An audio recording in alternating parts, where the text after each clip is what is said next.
are different types of sexual harassment. Many of them are illegal. All of them can create a hostile or unsafe environment, and some of them have lifelong negative consequences for the victim. Sexual harassment comes in many forms. Unwanted or uninvited non-consensual exposure to non-clinical sexual images, nudity, pornography, lewd jokes or language. Derogatory, hostile, or sexual comments about one's body, gender, gender identification, sexual orientation. Coercion, retaliation, or threats against another who does not comply with sexual demands or expectations. Using sex as a condition of promotion or raise. All of those are examples of sexual harassment. Sexual harassment can be subjective. In general, trauma is a subjective experience. If we expose 10 different people to the same provocative stimuli, some of them will be psychologically injured, while others may not. Not every victim of sexual harassment will develop psychological problems, but we know that being subjected to sexual harassment does increase the probability of psychological problems, including post-traumatic stress disorder. We walk a fine line here at the clinic because we are talking to patients about their sexual health and sexual behavior all day long. We want to maintain a sex-positive environment where patients and staff feel comfortable being themselves. At the same time, we need to treat the subject in a way that conveys respect and professionalism. Organizations have a legal and ethical obligation to address any safety issues that are identified in the workplace. We want our employees to enjoy coming to work here and if they're relaxed enough to be themselves. We also expect them to be professional in their interactions with patients and with each other. As a gay man, I grew up being called names that were hurtful. I was bullied for being different. I survived it, but I'm not completely over it. People don't think that derogatory statements about someone's sexuality is sexual harassment, but it is. Sexual minorities have higher rates of suicide, often due to harassment they face at school, in their community, or even in their own family. Sexual harassment is a form of sexual abuse. We can be wounded sexually and emotionally even if we're never touched. Sexual minorities are easy targets because they may look or act differently from society norms, and they are also easy targets because society has denied them equal rights to protection from discrimination. Historically, women are more likely to be targets of sexual harassment in the workplace, especially in male-dominated work cultures.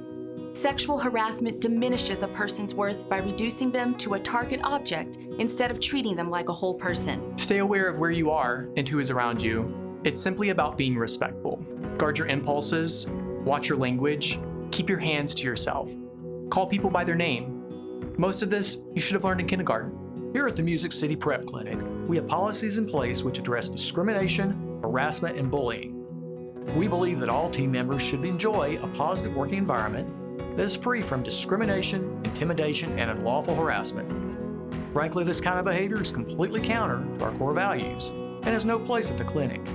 If any staff or patient at the clinic has been a victim of sexual harassment or has witnessed sexual harassment, that should be brought to the attention of a manager or supervisor immediately. When you are around the same people every day, you might get really comfortable with them and take liberties with them that you wouldn't take with a stranger.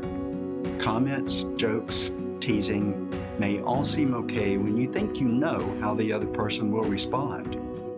You might think it's harmless, but others don't always understand our intentions. We judge ourselves by our intentions, but others judge us by our behavior.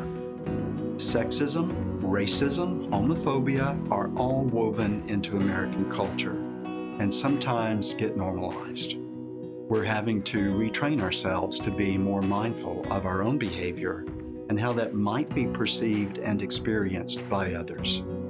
Do you really want people to feel worse after having an interaction with you?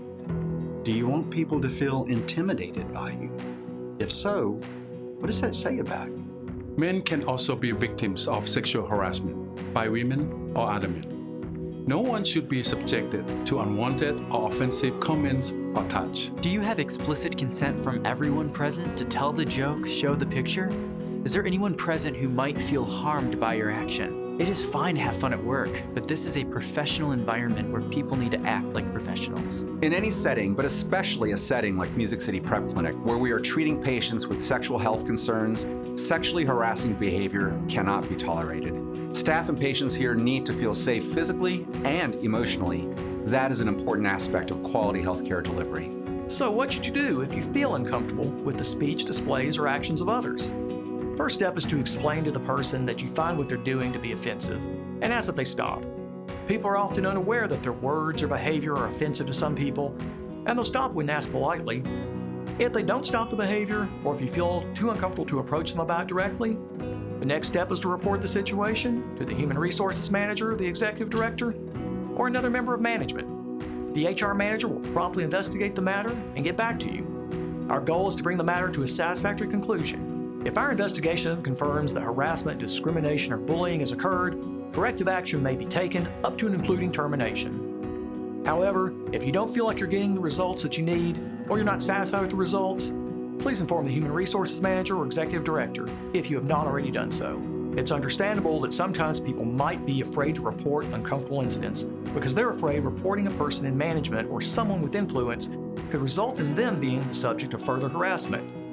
Also, sometimes people are afraid that they might receive corrective action themselves for reporting the matter. This isn't the case.